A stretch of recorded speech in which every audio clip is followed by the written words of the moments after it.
You could try to describe Walt Frazier's style, but words would definitely fall short faster than his suits hit the floor. His outfits gave people whiplash. Heck, the glow off his clothes could blind you, even if you were wearing shades. Yep, that's how, fashion-y he was. Don't know if you get that, but was that all to the Walt Clyde Frazier? Of course not. Well, our guy today is someone you think you know. Maybe you remember him as the two-time NBA champion with the Knicks in '70 and '73, or as that smooth operator on the court who could dish out assists like it was his second job. Maybe you've caught his legendary color commentary and thought, this guy's got a voice made for TV. Or maybe, cut, the point is you know him, or you don't. Well, if you don't, just get those eyes glued to this video till the end. You get it? Perfect. Now let's go on. Walt Clyde Frazier. Now that nickname didn't just appear out of thin air. It had style, just like the man himself. See, back in the day, Frazier was already turning heads with his flashy suits, wide-brimmed hats, and effortless swagger.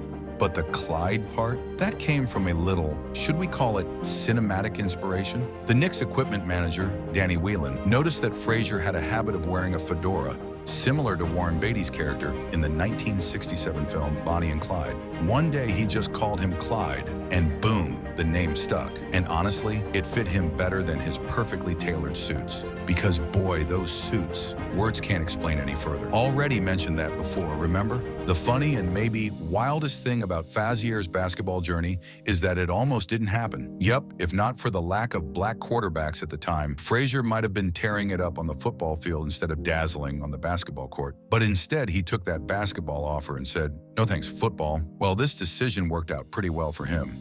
Now you probably think, here we go again with the whole, he learned to play basketball with his feet dipped in the mud sob story. Plot twist, you're actually not wrong. That did in fact happen. Honestly, what's an NBA legend's origin story without a little bit of that classic struggle? In college, Frazier was straight up shining at Southern Illinois University. Imagine a sophomore already leading his team to the NCAA Division II Tournament Finals in 1965, only to lose to the legendary Jerry Sloan and the Evansville Purple Aces. That was a close call, but in all, it showed just how much tough skin he was made of. This guy stepped into the NBA and made everyone forget what they thought they knew about basketball. Drafted 5th overall by the New York Knicks, he brought not just skills, but a whole vibe that was said to rewrite the playbook. Because while other players were still figuring out how to lace their sneakers, Frazier was out there changing the game. His rookie season was just a warm-up, scoring a modest 9 points per game, but that was nothing compared to what was coming. But then came his second season, and boom,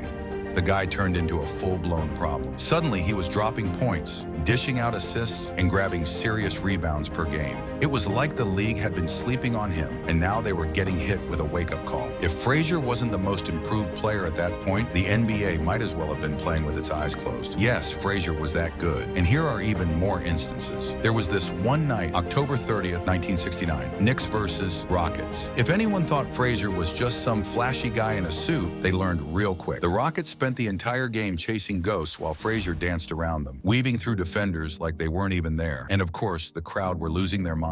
But Frazier was just getting started. And then there was that moment, the 1970 Finals. Game 5, Willis Reed goes down, and suddenly it looks like the Knicks championship hopes just took a swan dive off a cliff. But Frazier took Superman's job seriously and said, nah, I'm not about to let that happen. He took control, turned the game into his own personal masterpiece, and gave New York a performance that still has people shaking their heads in disbelief. Every move he made, every shot, every assist, it was like he was the only one who had read the script beforehand. ESPN calls it one of the greatest Game 7s ever played, and honestly, even that might not be giving it enough credit. But of course, the guy who could do it all wasn't about to slow down. 1971 came, and while the Knicks didn't reclaim the championship, shout out to the Baltimore Bullets for ruining that dream, Frazier still put on a show. The man casually dropped 26 points in an exhibition game and walked away with MVP honors, like it was no big deal. For him, it was just another Tuesday. He was so smooth on the court, he made basketball look less like a sport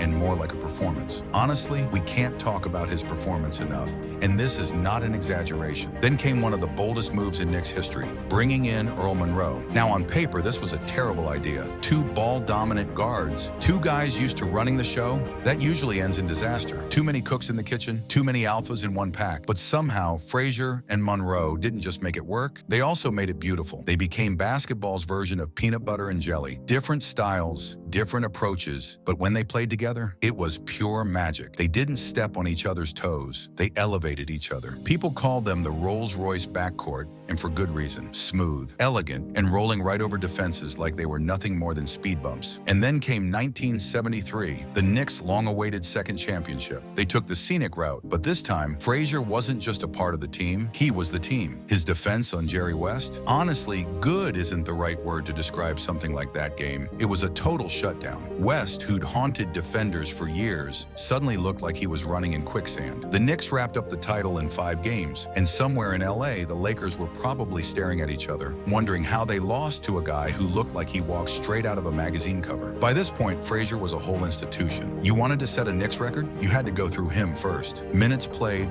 points scored, assists. His name was stamped all over the franchise's history books. And sure, Patrick Ewing would eventually come along and take some of those records, fine, whatever. But that assist record, still standing. Because Walt Frazier didn't just play basketball, he basically defined basketball. You think of the Knicks, you think of him. No one could dribble, defend, or dominate the game quite like Clyde, and honestly, no one ever will. But wait, it gets kind of twisted here. Just when it seemed like Clyde would ride off into the sunset as the undisputed king of New York, the Knicks pulled a move that no one saw coming. After the 1976-77 season, Frazier was traded to the Cleveland Cavaliers in exchange for the younger Jim Clemens.